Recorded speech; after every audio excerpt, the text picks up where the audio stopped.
Անունից ելույթ կունենա խմբակցության ղեկավար Նարեկ Կարապետյանը, համեցեք։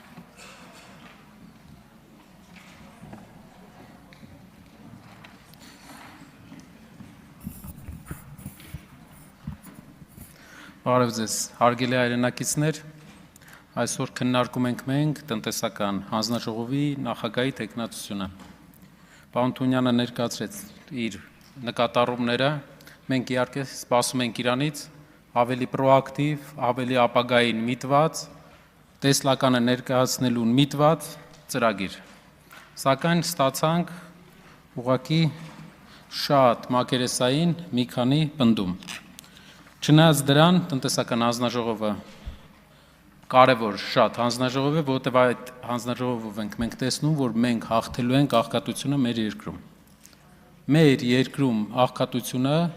600,000 մարդու դրանն է կանգնած։ Մեր երկրում վերջի 8 տարվա ընթացքում աղքատությունը վերջի ցուցանիշներով մինչև 24 թիվը իջել էր ընդամենը 2-3%։ Երբ որ երկիրը վերցրել էր 7-ից 8 միլիարդ դոլարի նոր վարկ։ Շատերը կասեն, որ դիտարկեք ՀՆԱ, այսինքն երկրի ընդհանուր հարստության հետ համեմատությունը։ Սիրելի հայրենակիցներ, չգիտեմ, տնտեսագետները պետք է ձեզ ներկայացրած լինեն։ Մեր հայրենակիցները, ովքեր մեզ լսում են, ես կներկայացնեմ իրենց։ Տեսեք ինչ իրավիճակ է Հայաստանում։ Ուրեմն վերջի տարիների ընթացքում Հայաստանում ՀՆԱ աճը կազմել է 5 տրիլիոն դրամ։ Մեծ թիվա։ Իսկ գիտեք ինչից է կազմված ՀՆԱ աճը։ Եկեք նայենք, թե ՀՆԱ աճի մեջ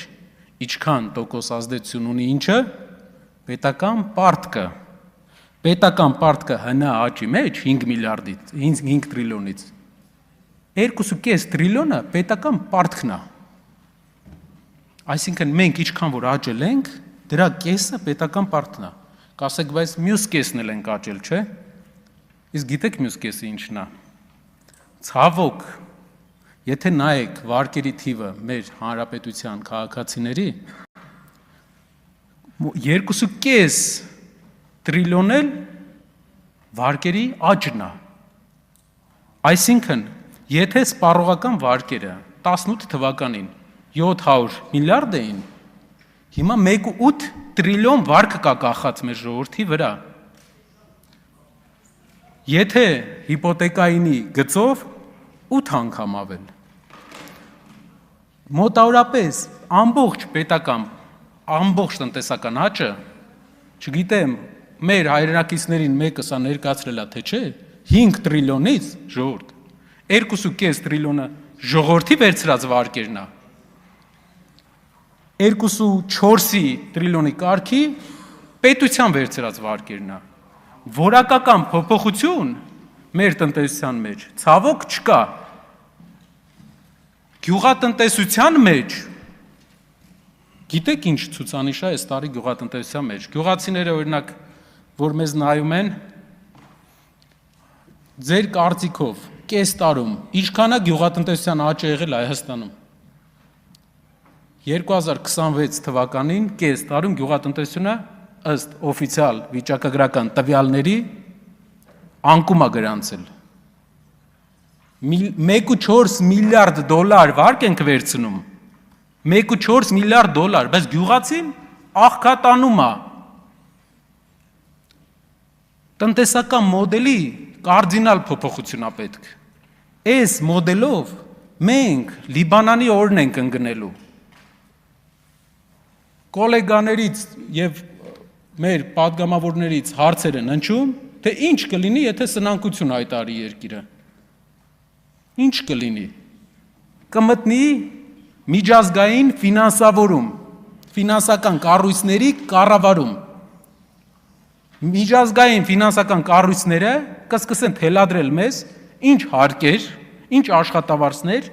տալ եւ չտալ։ Դա եղել է Լիբանանի օրինակով, դա եղել է Հունաստանի օրինակով։ Հունաստանը 15 տարի է ծախսել, որ հետ գա նույն մակարդակին, բայց Լիբանանը դեռ հետ չի գալի։ Իսկ գիտեք ոնց էին տների գները Լիբանանում մինչև ճգնաժամը, Հայաստանից անգամներով շատ, փողերը, նույն ակտիվություններ, բայց Լիբանանում մի բան չկար, արդյունաբերություն չկար, գյուղատնտեսությունը չզարգացրին։ Հիմա ասեմ ինչ վիճակա մեր երկիրը հիմա։ Բնական, շատ տրամաբանական մի հետաքրքիր հանգույցի վրա ենք։ Ռեկորդային թանկ պղնձի գին կա։ Պղինձը մեր արտահանման նշանակալի մասն է։ Ռեկորդային թանկ 12,000-ից ավել է անցել։ Ռեկորդային շատ հոսք կա այլ երկրից, բազում անգամ ասինք, որը տնտեսությանը սնուցում է, պրոտեին ենք տալի տնտեսությանը։ Միևնույն ժամանակ պետական պարտքը, տեսեք, համ պղնձի գինն է շատ, համ ռուս-ուկրաինական պատերազմից գումարներն են շատ գալի, երկուսն է ժամանակավոր, համ էլ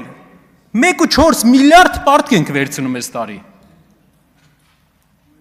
Ժողովուրդ, ես գիտեմ, մեր լրագրողները կարող ասեն, ինչու չեք խոսում ինչ որ անձնական հակադրություններից, մարդկանց խոսույթներից։ Ստեղ հլնայեք ինչի մասին ենք մենք հասել։ Պղնձի գինը բարձր, գումարները գալիս են, 1.4 միլիարդ պարտք ավելանում է, գյուղատնտեսությունը ընկնում է։ Ու այդ ամբողջ ժամանակահատվածում դրել ենք փոքր բիզնեսի հարկերը կրկնապատկել ենք։ Տնտեսական քաղաքականություն, որ ասում ենք, դա, գիտեք, գործընկերներից մեկը ասեց, այս ընտանիքը կառավարի այն ընտանիքը, այ մարդ, թող հայկական ընտանիքներ յան ազգանունով 1000, տասնյակ հազար հայկական ընտանիքներ ուժեղանան տնտեսապես։ Ես ուրախ եմ յուրաքանչյուրի տնտեսական հաջողությամբ։ Ինչպես կարելի է տխրել, երբ որ տեսնես յան ազգանով մարդ տնտեսական հաջողություն է ունեցել, այն էլ եթե համեմատում ես, որ իր տեղը օղլու ազգանունով մարդ կարող էր ունենալ, ով ազգանունով մարդ, իձե, զադե, մեր ազգի հարստությունը, մեր երկրի հարստությունը, էդի իչքան հնարավոր շատ տնտեսական միավորների, գործարարների հարստությունն է, իչքան շատ լավ գործերը գնա այս ժողովրդի մոտ, այդքան երկիրը հարստանում է, հակառակը չի։ Մի օրինակ բերեմ, պատկերացրեք թերթ եք կարդում Նիկարագուայի մասին։ Ուրեմն այնտեղ մի հատ հետաքրքիր բան է տեղի ունենում, այնտեղ մի գործարարից վերցնում են սպորտզալ մի հատ։ Սպորտզալ։ Ու Նիկարագուայի ազգային ժողովի փոխնախագահի տրեյները դառնում է այդ սպորտզալի տնօրենը։ Ես իհարկե վստահ եմ, որ Նիկարագուայի ազգային ժողովի փոխնախագահի տրեյները մեծ գործար է, ես դա տեսնում եմ եւ վստահ եմ շատ մեծ գործար է, բայց ժողովուրդ ջան, վերնագրերը նայեք, ուր ենք հասել, ինչի ենք հասել, չի կարելի ունես զրկումով կառուցել տնտեսություն, մարդկանց հնարավորություններ տալով է միայն հնարավոր կառուցել լավ տնտեսություն։ Շնորհակալություն։ Շնորհակալություն։ Այնուամենայնիվ ինձ թվում է,